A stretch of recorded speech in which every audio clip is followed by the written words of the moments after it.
नमस्ते मित्रों, आज बात करेंगे भागवत के गजब गपोड़ों के बारे में। जब गप्पे मारने की आदत पड़ जाए तो चाहे ऋषियों का चरित्र खराब हो चाहे महात्माओं का, इनको कोई लेना देना नहीं है। विज्ञान जाए भाड़ में, बस अपना मजे लेने हैं और अपने चुटकुले भरी कहानियां बनानी है इनको। तो भागवत व्यास जी ने नहीं लिखा, हम आपको भागवत से अगले वीडियो में वो प्रमाण भी दे देंगे।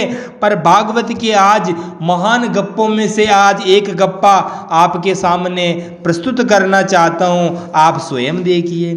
चतुर्थ स्कंद यानी चौथा स्कंद अध्याय नंबर 6 श्लोक नंबर 32 देखिए। वह वृक्ष 100 योजन ऊंचा था तथा उसकी शाखाएं 75 योजन फैली हुई थी। उसके चारों ओर सर्वदा अविचल छाया बनी रहती थी, इसलिए गांव का कष्ट कभी नहीं होता था तथा उसमें कोई घोंसला भी न था। वारे पोप जी वाह, गजब गपोड़े मारे हैं। 100 योजन लिख तो दिया, पर आजकल यह वृक्ष कहाँ पे रहता है? एक योजन में 13 से लेकर 16 किलोमीटर होते हैं। ये पुराण के विद्वानों के अनुसार बता रहा हूँ, मेरी मर्जी से नहीं। और सूर्य सिद्धांत के अनुसार भी यही प्रमाण दिया हुआ है। अगर 13 मान भी लिया जाए तो 1300 किलोमीटर का वृक्ष आजकल क्या पोप जी ने नष्ट करवा दिया या पोप जी के घर में छुपा दिया होगा? इतना बड़ा वृक्ष कहाँ पे लगाया आपने? कितने बजे बड़े गपोड़े हैं आपके। और आप स्वयं देखिए भागवत महापुराण के स्कंद नंबर 9 अध्याय नंबर 21 में क्या लिखा है। 35 नंबर श्लोक और 36 नंबर आप स्वयं देखिए।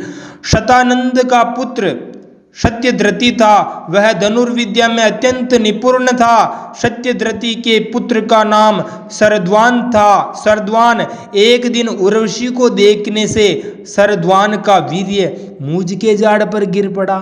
वारे वाह, गजब गपोड़े मारे हैं। हमारे महापुरुषों की तो धज्जियां उड़ाने में इन्होंने कहीं की कसर नहीं छोड़ी। किसी मोहिनी को, किसी अप्सरा को, किसी उर्वशी को, मेनका को देखते ही तो इनका वीर्य स्खलित हो जाता है। ऐसी भागवत में बातें लिखी है। आगे, मूंज के झाड़ पर गिर पड़ा, उससे एक शुभ लक्षणों वाले पुत्र और पुत्री का जन्म हुआ। महाराज संतनु की उस पर दृष्टि पड़ गई, क्योंकि वे उधर शिकार खेलने के लिए गए हुए थे। उन्होंने दयावश दोनों को उठा लिया। उनमें जो पुत्र था उसका नाम कृपाचार्य और जो कन्या थी उसका नाम कृपी हुआ। वारे वाह, मस्त साइंस भरा है इन पोपों के पुराणों में। कितना बड़ा साइंस है। वीर्य धरती पे गिर जावे तो पुत्र पैदा हो जावे। और आप स्वयं आगे देखिए भागवत महापुराण 6ठा स्कंद अध्याय नंबर 28 में क्या लिखा है। श्लोक नंबर 5, महायोगी वाल्मीकि जी वरुण के पुत्र थे, वाल्मीकि से पैदा हुए। वाह, कितना बड़ा विज्ञान भरा। वाल्मीकि से यानी कि जो चींटियों का वो होता है मिट्टी का, उसे वाल्मीकि कहते हैं। पैदा होने के कारण उनका नाम वाल्मीकि पड़ गया था। उर्वशी को देखकर मित्र और वरुण दोनों का वीर्य स्खलित हो गया था। उसे उन लोगों ने गड्ढे में रख दिया। उसी से मुनिवर अगस्त्य और वशिष्ठ जी का जन्म हुआ। मित्र की पत्नी थी रेवती, उसके 3 पुत्र हुए। कितना बड़ा विज्ञान भरा है। बस पोप जी विज्ञान की इतनी बड़ी बड़ी बातें कहते हैं कि वीर्य स्खलित हो जाता है मेनका उर्वशी को देख करके।